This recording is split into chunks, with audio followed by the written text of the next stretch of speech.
she has shown herself to be a quality speaker. As some of you may recall, she showed up a number of times before actually joining, and I think every time she participated in table topics, she was very nice to volunteer to do that, and she always won. So. Until I joined. Clearly, she's a very good speaker. I'm looking forward to what she has to talk about today. The title of her speech is Journey to the Happiest Place on Earth. Please give a warm welcome for Marie Wiere.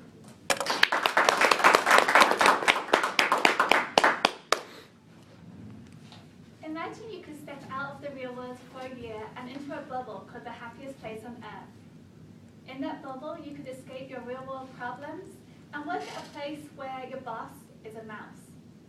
Every year, 1,000 people from all over the world fly into Orlando, Florida to work for Walt Disney World on their cultural representative program. 7 years ago, I was one of those people. Today in my speech, I'm going to tell you what the cultural representative program is and the application process to become a cultural representative. Just a little over 30 years ago, Walt Disney designed Epcot, which was the second park at Walt Disney World.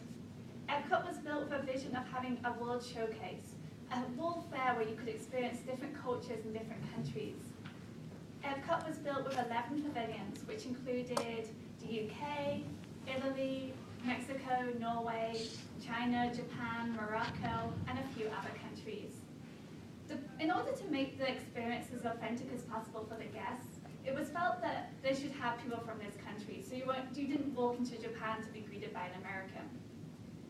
Walt Disney worked with the US government, and they created a new visa category called the Q1 Cultural Representative Visa. From that point forward, approximately 100 people were chosen every year for each country to go and participate. They would work in merchandise, food and beverage, or attractions, and they would also get to go to local schools to talk about their culture. They would go to Disney conferences and speak about their culture there. They would educate Disney guests on their different countries and their life back home. They would also, in addition, get to participate in Walt Disney events, such as the holiday Christmas bus with Mickey Mouse that goes through Epcot every holiday season, and a number of other activities also. So you may be wondering, well, how does one go about becoming a cultural representative? And what do Disney look for?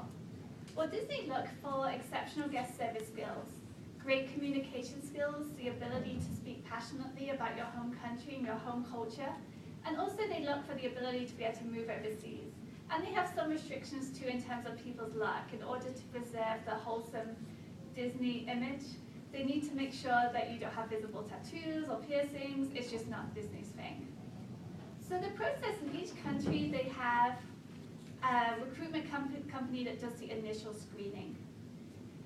Basically, there's a 5-stage process, and every year they get thousands of applicants in each country. So it becomes kind of like a mini version of American Idol. The first step of the process is just like any other job. You send in your resume, then from there people get eliminated, and the next step is the phone interview. Then the third step is the most important step. That's the step with the Disney recruiters, where they fly in from Florida, they hold an information day and a face-to-face interview session. The information day kicks off with videos to get the participants excited about the program. They also have kind of open discussion. You can ask questions about the program. They want you to kind of get involved. They have Disney prizes up for grabs.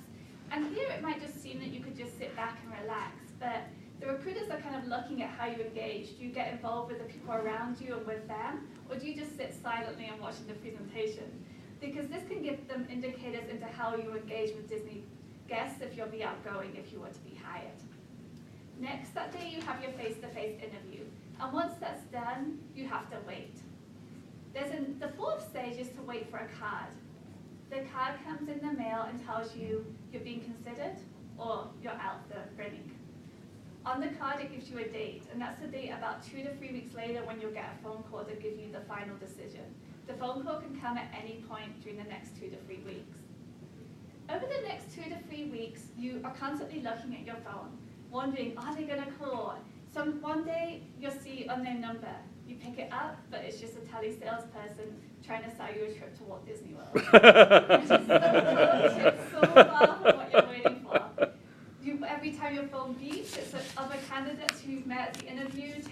have you heard anything? Have you heard anything? Your heart jumps. Have they got a spot? No, they're still waiting too.